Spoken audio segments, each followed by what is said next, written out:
Can you check the result? Can you check the argument?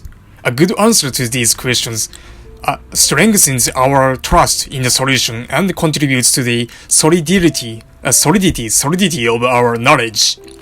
1. Numerical result of the mathematical problems can be tested by comparing them to observed numbers, or to a common sense estimate of the observable numbers. A problem arising from practical needs or natural curiosity almost always aim at fact.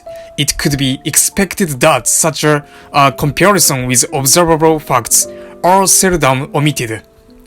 Yet, every teacher knows that students achieve incredible things in this respect. Some students are not disturbed at all when they find 16.13 feet for the length of the boat and 8 years, 2 months for the age of the captain, who is, by the way, known to be a grandfather.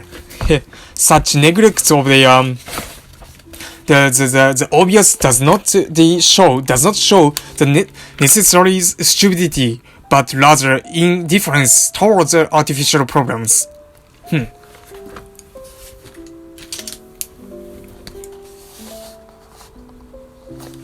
2.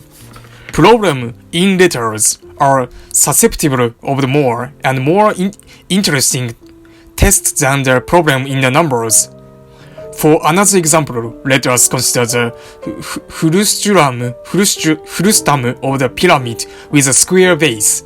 If the side of the lower base is A, small a, the side of the upper base, small b, and the altitude of the frustum, small h, we find for the volume a square, small a square plus small ab plus small b square divided by 3 times small h. We may test this result by specialization. In fact, if small b equals small a, the frustum becomes a prism and formula yields a square times small h. And if small b equals 0, the frustum becomes a pyramid and the formula yields a square times h divided by 3. We may apply the test by dimension. Yes, in fact, the expression has a dimension, the cube of the length. Again, we may test the formula by variation of the data. In fact, in any one of the positive quantities, small a, small b, or small h, increases the value of expression increases. Test of the things sought can be applied not only to the final result, but also to the intermediate results. They are so useful that it is worth while preparing for them. See variations of the problem.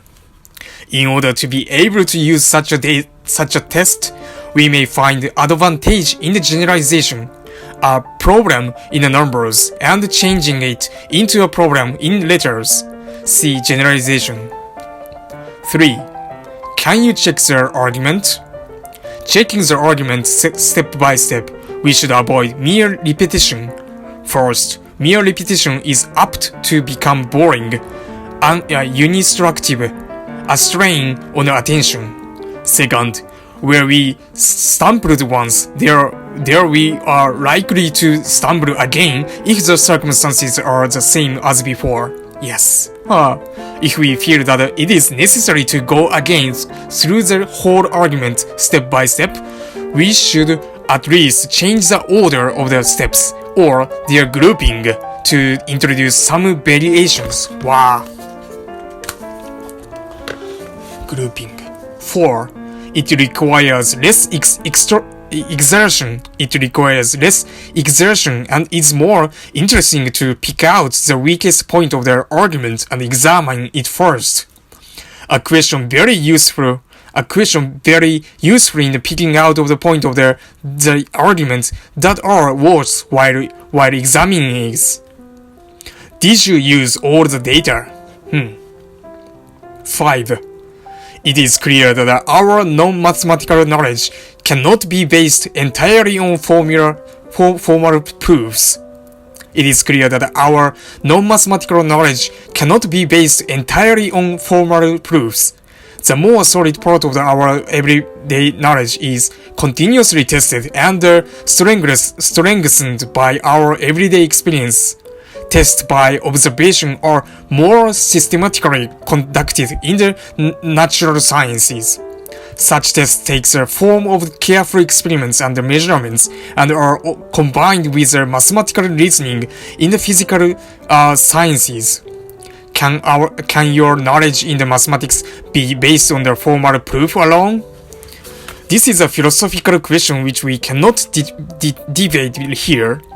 It is certain that your knowledge or my knowledge or your student's knowledge in mathematics is not based on the formal proof alone. If there is any solid knowledge at all, it has a broad experimental basis, and this basis is broadened by each problem whose result is successfully tested.